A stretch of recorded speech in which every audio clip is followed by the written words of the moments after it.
You just read on the rules that we're actually gonna, in theory, cast both of the not qualifying matches, but both the semi-finals in this event. So actually pretty nice as well. Guaranteed to cast both of those is it's just good for the good for us at least. More games, more games. As we are gonna sit down into the bottom left-hand side of Jaganatha here in this NetEase Esports X qualifier number 1 for Korea. It is Rogue in the bottom left, and in the upper right, it is going to be Cure.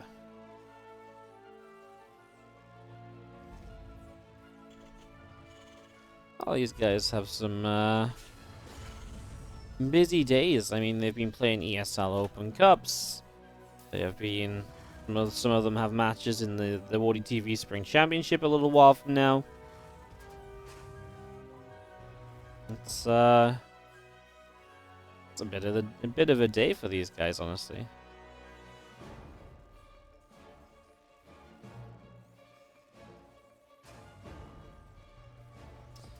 As we get set up here, and we wait to see just what's going to be happening on Jaganatha to get this ready to go, and look to see what's going to be going on for everybody. Interesting to see Jaganatha make it into the map pool. Some of these Terrans like playing Jaganatha against Zergs. It was always one of the instant vetoes in the best of 3. Wonder what you veto nowadays. Maybe it's possible that 2000 atmospheres gets a veto. We've seen a fair amount of Terrans let TVZ go to 2000 atmospheres, but I do feel as though it's becoming known as a map that's that little bit too large. You know, a little bit bigger. And just making life kind of difficult to kind of play. So yeah, I wonder if that becomes one of the more usual vetoes here. I mean, obviously we need to see more than one series to figure that out, but yeah, just because again, Submarine and Jagannath were like always the 2 vetoes in like a best of 5 in ZvT. Zerg vetoes Submarine, Terran vetoes Jagannath. Sometimes Terrans would veto Lightshade instead. That's another one that Kyo might have vetoed in amongst this as well. Obviously, you get 2 vetoes in this scenario, so he's vetoed two maps somewhere along the way. Anyway. See what happens as we get this going. If Ling's going to continue to run in at that Reaper. Trying to get some damage done. Queen pops out. He's going to turn around and put some damage on the Reaper as well. So Reaper taking a couple shots. Grenade goes down. Reaper back up to the high ground. Ling's trying to go in and jump on this. Lings will not quite grab the Reaper. So the Reaper does just about get out of there. Keeping itself alive. No kills on it or anything though. So not really much gained.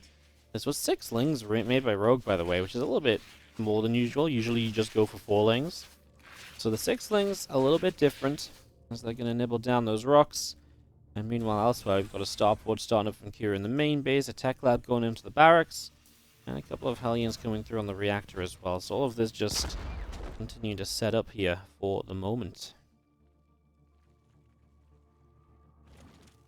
Bit of group spread pushes out toward the right-hand side as this Reaper backs away from the Lings. The Queen forcing that back too. A couple of these Hellions are making their way down to the bottom side, and well, it's going to be Banshee and Cloak coming in as well. Zafir really is going to commit to pretty heavy harassment-based build here with the Cloak Banshees, definitely increasing what you can look to get done. And of course, all of this being done without a 3rd CC, so there is a little bit more commitment to this than usual from Kira. This is not Banshees after 3rd base, that means they're a little faster, but again, also, you kind of really do want to get some damage done with them, because if you don't do anything with these Banshees, you are going to kind of fall a little bit behind on the economy. Usually you've got a 3rd CC to back up your economy, this time you will not.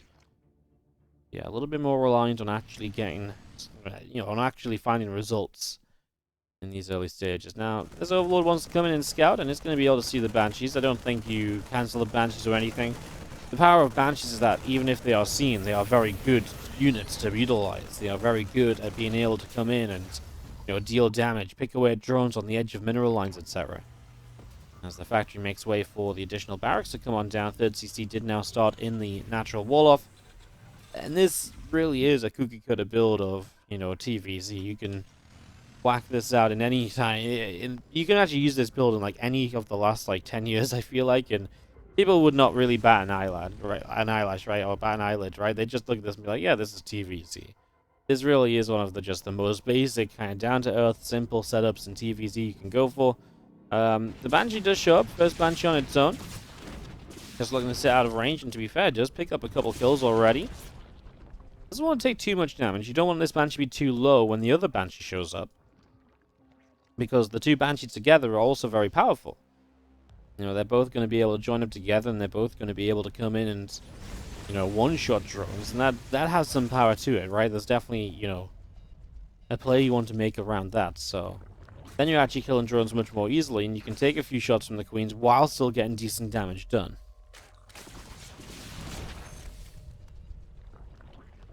Grabs one drone. One Banshee had a cloak.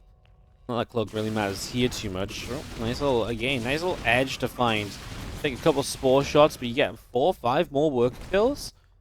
And getting good damage done here so far. That's 9 drones killed in the game. You're absolutely finding the value here early on. Yeah, I mean, that's what you need, right? 9 worker kills pretty much keeps you in a position you can play from as you take the 3rd CC into position now. Still lands in location at 6:15. It's not a bad timing. It's just not 3 CC before all of that tech, so again, you're definitely a couple workers down from where you would be if you had just been pumping 3 SCVs of, or 3 CCs of SCVs all this time.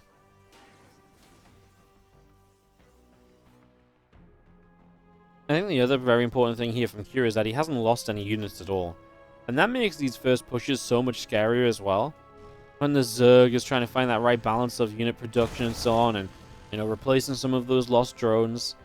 To have all of these Hellions still in this army is really just going to make that Zerg force that little bit more vulnerable to attack. You know, you've got Ling Bane, but you don't have upgrades on that Ling Bane. Same as the Marines. I mean, they also don't have combat shields just yet. Now you're going to see Ling's wanting to come around the top side. Takes a tank shot, though, for free. And honestly, Q's going to stim up this ramp into the bottom right-hand corner. Now, the tank doesn't really support all the way over here.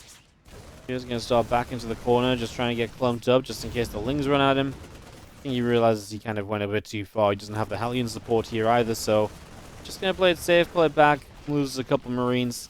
Honestly, the pressure he's applying is pretty crazy, and he's about to hit combat shields. He's going to have 1-1 against 0-0 for a few more seconds. Now is not the time to fight Rogue. This is the last moment in which you should be looking for a fight, but he was caught a little off guard, wasn't quite ready for this immediately, and his Hellions weren't really target firing anything in particular. They weren't moving. Tank didn't really get a target fire off on any Banelings or so. So yeah, things went a little wrong there. There's now these Banshees, by the way, finding queens between bases and so on. Very frustrating. Now they're going to find some transferring drones as well. So these Banshees continue to rack up the kills. They have got 18 kills between them. And that's now 16 drones dead in the game, plus that queen. And of course a bit of Ling Bane. Obviously traded out for the Hellions and the siege tank at this stage, but still a little bit worried for Rogue. Look at that resources lost tab. 2.8k to 1.1, and those numbers are just increasing in favor of Kira at any point in time, it seems, at the moment. They both do start 2-2 upgrades in sync, and what might be good or very effective here for Kira, for Rogue, sorry, against Kira, maybe that burrow upgrade. Getting into that burrow and being able to utilize that as a way with burrowed Banes to maybe get some additional damage done, some way more efficient fights than you kind of meant to have here. That might just be his future. I mean, for now, Kira's scanning ahead. This is the problem, though. Kira's already on the creep.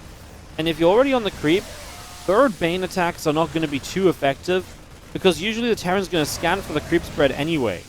So if you're already scanning to clear the creep, you're going to see the Burrowed Banelings, and then they're not going to be that surprise factor that they are if you run into them while you're just kind of wandering across the map. A bunker back at home here from Cure is empty. Marines stim across to it, and Rogue just sent the Banes in. The SCV's pulled back, so he disengages. Maybe more than anything looking to make sure the units are staying at home, and now he can maybe come in and flank this as he's been able to reinforce his own army, and Kira hasn't been able to reinforce his. Makes a lot of sense. Good target fire from the tanks, though. Getting rid of a lot of the Banelings to begin with here, and I mean, honestly, good save as well on a few of these Marines lifting up, backing it up. Actually going to be seen. I don't think these Lings can keep on fighting and keep on chasing as Kira continues to trade fantastically. Banshee's just going to casually continue to kill off a fifth hatchery too. My resources lost is now 7k almost against the 3k. 4k difference 10 minutes in.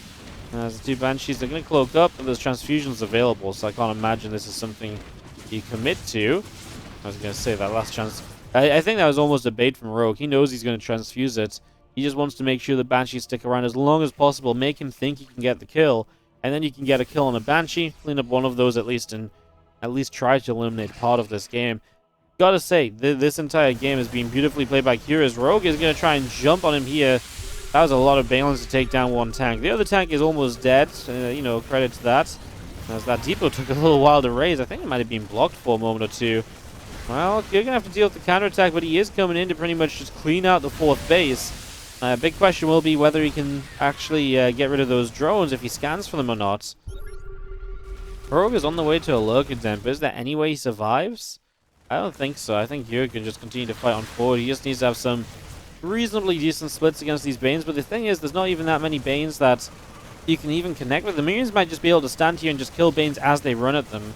I mean, the free split is now looking pretty good as well. Q probably splitting might help.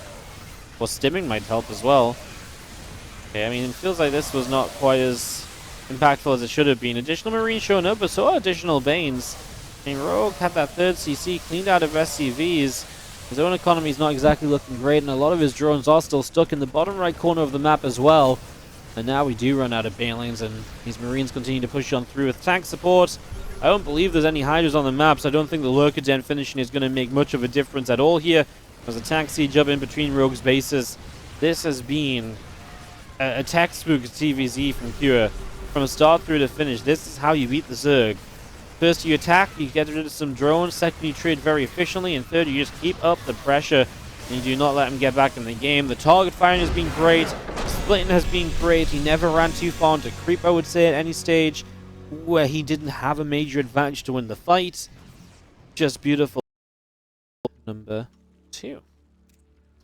In the top left-hand side, our red Zerg player falling behind early. I mean, you look at the Banshee play, right? And that's a summary of how Rogue and how Rogue's game went, basically. It wasn't pretty, you know? Banshee show up. First Banshee did a little bit of damage. Second Banshee first Banshee even forced an additional spore in the main base, and then the second Banshee arrived and proceeded to still kill so many workers, queens, and all sorts. That's the sort of thing you need to tidy up on as Rogue, because otherwise, the blue Terran player on the bottom right side of Romanticide Cure is going to have a pretty good time here again. Again, this is the first of 7 qualifiers for this tournament, but only the first place finisher will qualify each time. So there's a lot on the line, you could say. You know, while you're gonna have a lot of chances, you got to go all the way to qualify. There's no one upset and you're done sort of thing. You know, that's kind of a thing in, like, you know, say 4 players qualify from a tournament. Say, you know, in the round of 8, you meet your big opponent. You got to beat that guy. Okay, boom, you qualify. Good job. You caused the upset. You qualified. Nuh-uh. In this event, you got to go the distance. You got to win it all. You got to be the best of the best on any given day to get into this event, and that's kind of terrifying, actually. Like I say, this is really going to be a real slog of qualifiers. From a viewer's perspective, freaking fantastic. Let's go. I'm extremely excited about it. From a player's perspective, I can't imagine they're too excited about having to play in all of these, but alas, they don't get to make the rules. And we get to watch all the great games. Like I say, I mean, it is going to be fantastic to watch because it just basically gives us 15 tournaments of really high-level gameplay, basically. It's going to be pretty sick.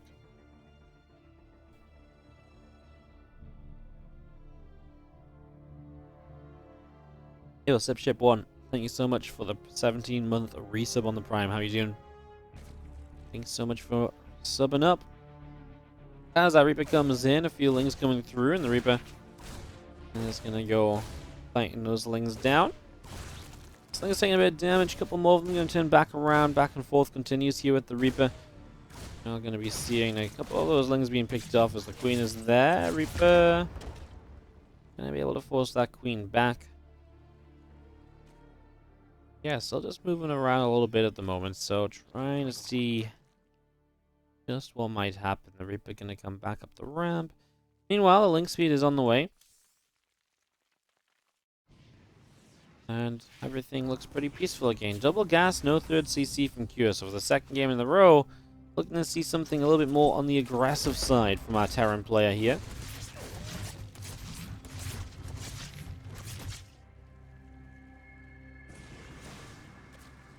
Reaper is going to hop down to the low ground. Queen is going to be able to come in there, sniping that Reaper down. So Reaper gets shot down. Do you have Overlord speed on the way up? So getting that brought into play. The Ling speed is coming through as well. These couple of Hellions will make their way all the way to the left and try and get themselves on top of a hatch for a few moments. Try and zap in a little bit of damage.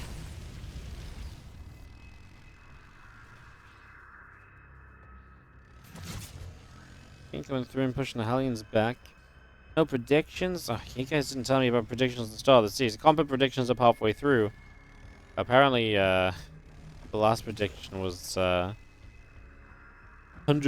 predicted DRG anyway. That's funny. I wonder what happens if 0 people predict Sion and Sion wins.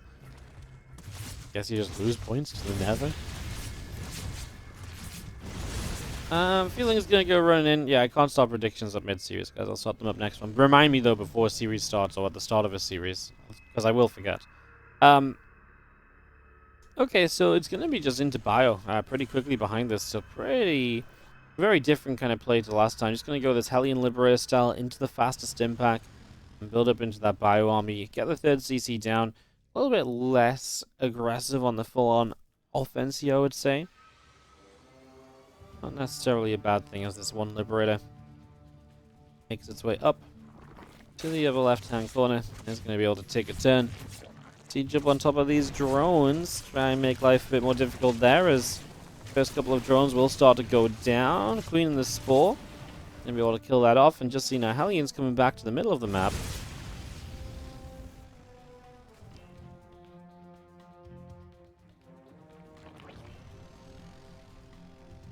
There is building here from Rogue as you just see the Evolution Chamber. A couple of Evo Chambers coming in. As you get this rolling.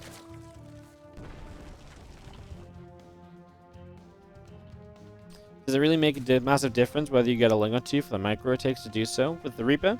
It's not really about getting the Lings. What the Reaper does, it obviously, as these Hellions are going to dive by. Nice little move there.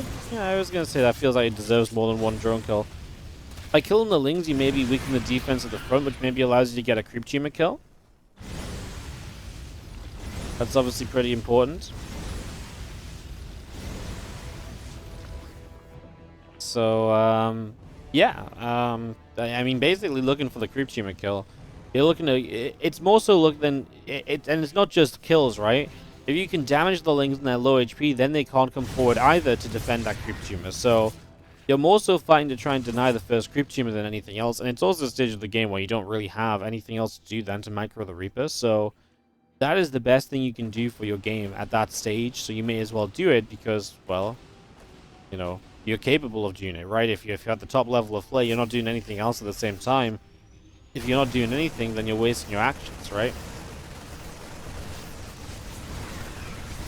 Marines and Hellions coming through. Feel the Lings getting pushed back. Hatchery's going to die. No cancel. That's a pretty big deal. There's a lot of this creep spread on the left-hand side. Continues to be cleaned out as well. Additional Queens still coming through. The additional Banes all morphing in. And that melee upgrades are just about coming up to being about halfway done. The 1-1, the combat shields. Out complete here from Cure at least, as we'll see a little bit more creep spread still pushing out down toward the bottom left. Missile turrets coming in. Our armory is building on the main base as well. All of this still coming through as a couple of additional reactors also being brought up into play. Medivacs will come and join up overhead on this Marine Hellion Widowmine force.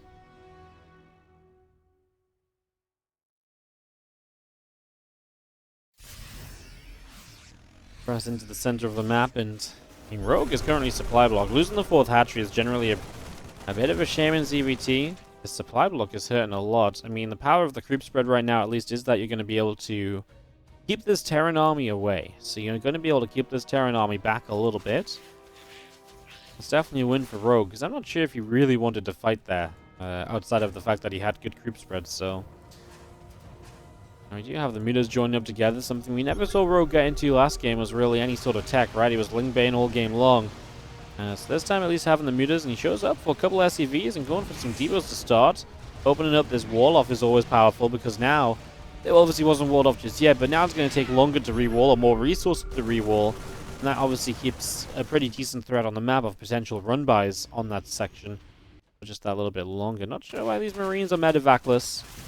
They're kind of on their own, as there was absolutely medevac that could have supported them, so unfortunately for Cure, this time around, his game is not quite as efficient as it was last time. You can see that resource lost is dead even. I tell you what is in Cure's favor, it's going to be those upgrades. 2-2 about halfway done, that Widowmine will connect for Mutalisk. And with 2-2 halfway done, that is going to open a timing window. When 2-2 completes, you're going to have a little while where you're going to trade very efficiently, and that is something to watch out for in the next little while for sure. As the meters come flying down the right side, looks as though they're going to end up into the natural. First Engineer Bay in a bit of trouble. Well, you're not going to have a 2-2 upgrade if you're going to lose the attack upgrade. Uh-oh, Engineering Bay is going to get repaired. Wow. That got pretty close. There's Marines nearby as well. It would have been real sad if they'd actually gone down. As 2-2 is safe for now. Marines are going to have to stem back. Not a nice place to have the Engineering Base. The Sim City here is a little bit nasty, right? You know, Engineering Base behind this mineral line stuff, it ain't pretty.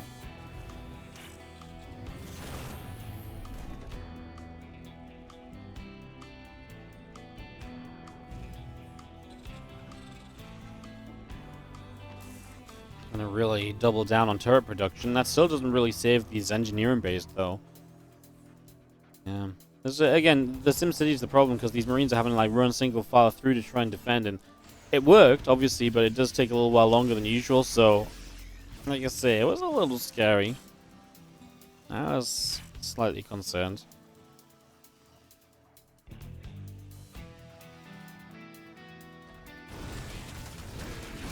And Bane comes running around the south, these Hellbats to pick off a few of these Lings initially, and the Bane's going to go rolling through.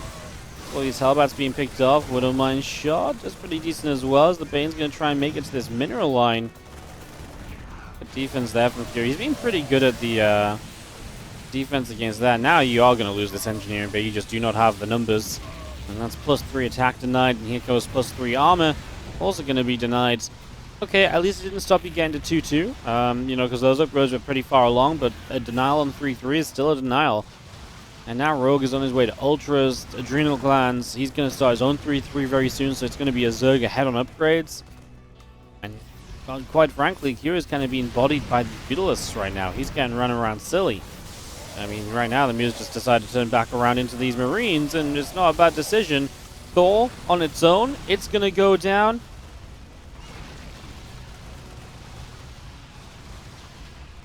This Mutalisk attack has been very well executed from Rogue. He's gotten a lot out of it.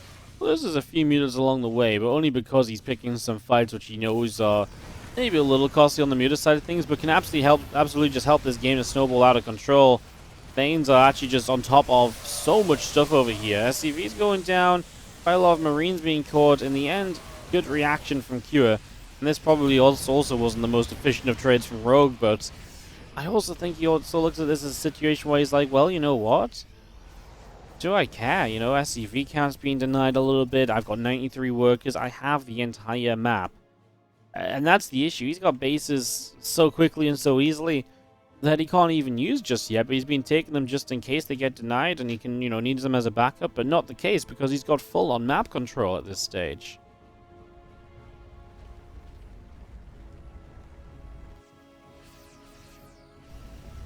Let's do gather around the bottom. They're going to go dive into the main.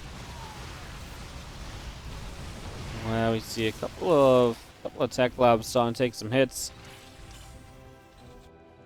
And additional Lings are going to come around as well through the center and just picking off the rocks, opening up the map. Again, we're just taking steps towards having Ultralisks here, and Ultralisks are going to be that set of units which the preparation of Cure is very minimal for. I mean, what do you have against Ultras right now? Oh, that was a pretty nice little Widowmine hide. That was a bait and a half. Jesus, that is, well, that takes away the Mutalisk threat. Wow. Does that matter enough? Does that bring Cure back into this in some way? It helps a lot against the, you know, now the Mutas are nowhere near as scary as they once were. I was thinking, I had the exact same thing in my head. I was like, man, I thought it was just a free pickoff. Like, geez, what is Cure doing? And I feel like this almost only works because Rogue knows he's been pulling Cure around, and Cure's ended up making some mistakes because of it. So I think Rogue's like, oh god, you just left the Thor in the main base. Another mistake I can capitalize on. And this time it was actually just a perfect bait. Worked beautifully for Kira there. As you're going to see, Muta Bane is going to run forward. I mean, you got to remember, Rogue was very far ahead before those Mutalisks took a big hit. So this is not one of those scenarios where this kind of, Widowmine connection completely turns the game around. The one thing it does, like I say, is it slows down the Mutalisk count a lot. But that doesn't, again, necessarily win you this game because, well, Rogue has the entirety of Ramanda's side that he's been mining for the entire time.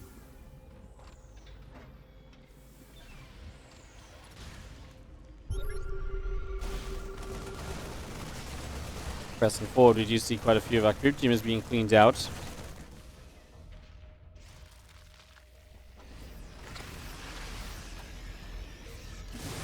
Whereas the Marine's going to start moving forward here. Bane's going to come rolling through. Fire going to split backwards. A lot of these Banelings going down. A couple of these Ultras being picked off as well. And still stepping forward into this, trying to do as much as possible. The Thor's in the front lines. Going to be trying to tank as much as they can as well. They're going to lift up. Ultra's starting to get in on top of this army. Cure just has way too much. And Rogue just has way too much. And Cure is going to tap out, giving Rogue the 1-1 tied up. Alright, it's 1-1 here. In the top left-hand side, our red Zerg player is Rogue, because we have a Dragon Phoenix Gaming Showdown going to Game 3. In the bottom right, our blue Terran player is Cure.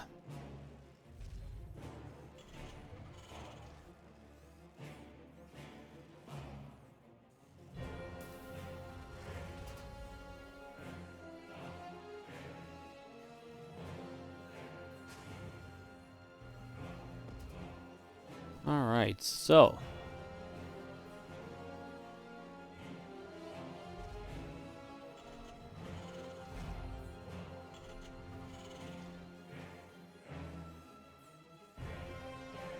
Lightshade is another of these maps which I, alongside Jack and Arthur was kind of would have been on my veto list. So what's been taken out of this series? Beckett Industries, Blackburn, 2000 Atmospheres, and Oxide. So what, Rogue veto is probably Beckett and Oxide, and Cure vetoes 2000 Atmospheres and Blackburn. Blackburn's an interesting one because I think Blackburn absolutely can work well against Zerg for TVZ, but I can understand how it can be a little bit difficult to pull off sometimes, and maybe against certain styles of Zerg, it isn't really very easy to actually, make that happen and stuff. So,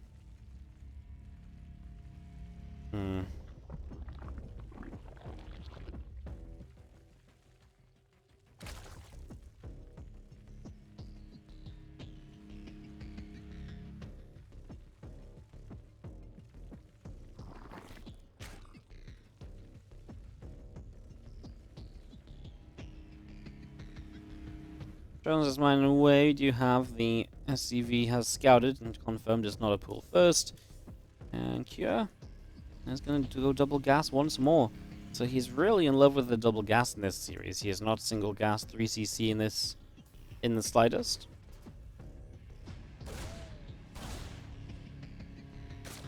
As the Ling's going to come through, the Reaper's going to back it up a little bit.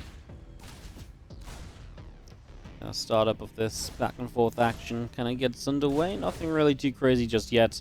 Factory is on the way down from Cure. The reactor is coming in on the barracks. Yeah, he can kind of just continue to go backwards and forwards here as another Zergling kind of fell low, doesn't go down. Zergling speed is on the way up. And we're going to take this triangular third base setup. This seems to be the way to play Lightshade generally lately. This area is very open, lots of easy attacks in. Wherever the Terran attacks from, you can generally get a counter-attack going. Either if they attack on the top side, you can counter-attack through the center very easily. If they attack here, you can obviously counter-attack through the bottom as well, but you can also flank if they attack in here, because you can come down here and then back up very easily too, so you just have a lot of options when the Terran tries to attack on this.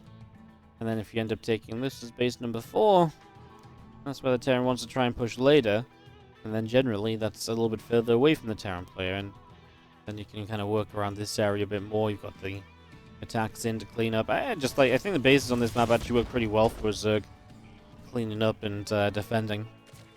You're going to open Cloak Banshees though, try and see if you can get off to a fantastic start once again. I mean, the difference between that map 1 and that map 2 was astounding, right? You know, seeing what Kyo was able to do when he got a bit of damage done early, when he was able to start chipping away at Rogue from the very early stages, to what Kyo was able to do when Rogue just had a perfect defense, didn't really take any damage at all. You know, it was just two very different games, and you know, both of those were born out of the early game that each player had in their favor last time around.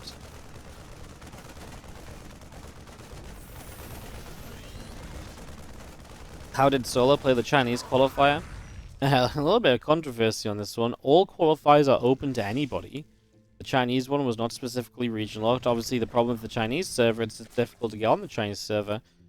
So I believe Solar just borrowed somebody's account and played on the Chinese qualifier and qualified. 200 IQ? Probably the easiest. Maybe not. I don't want to say it's the easiest, but it probably is, right? The easiest because it's going to have the least Korean resistance. The Europeans server qualifiers are not the easy to qualify on for Korean because you've got to play on that ping disadvantage.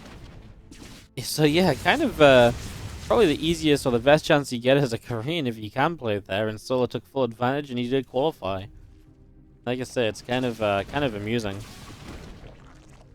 I actually read a couple of the Chinese forum posts about it on the Chinese forums, and yeah, it was I feel people were like, how is he just allowed to borrow an account to play on the server? Yeah, it was allowed, and Solar already qualified in the Chinese server qualifier, so congrats to Solar. Big brain plays. These Banshees get a few drone kills. It's about 4 workers going down. We're going to see the Lings going down the right-hand side.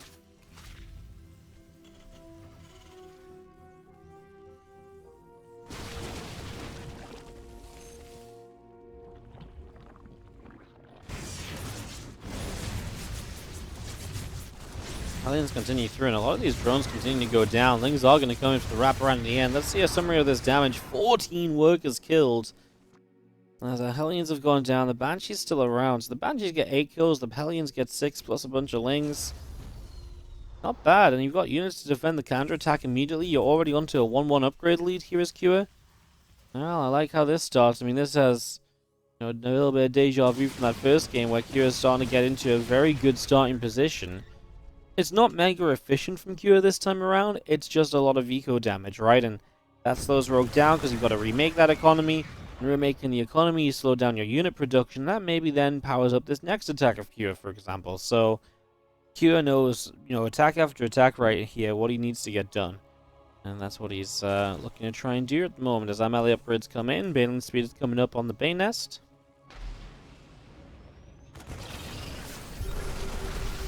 These creep teamers will start to go down. A few Lings.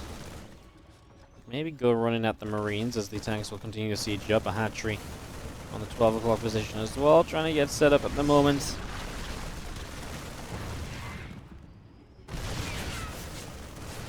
Trying to come back in again. A little bit of back and forth continues. A couple of these Queens being picked away at, and we are just going to have these Marines really just forcing a lot of aggression. The tanks need to get on top of those Banes ASAP there, and a little bit of a link flank did take the attention away for a few moments off creep. If Kua could target fire down all those Banes, then A, he'd be a god, and B, he would have maybe been okay to sit around, but his Marines are also low HP, so, you know, you're at the point where you kind of need a few moments to actually sit back and heal up like this, and you wouldn't have been able to stim again without putting your units in some genuine danger. Is running in, Marine's going to load up, and we are going to bring these guys back down to the center here. There's a few more Marines and the tank coming through. A couple of Banshees just going to pick away on the hatch on the left-hand side.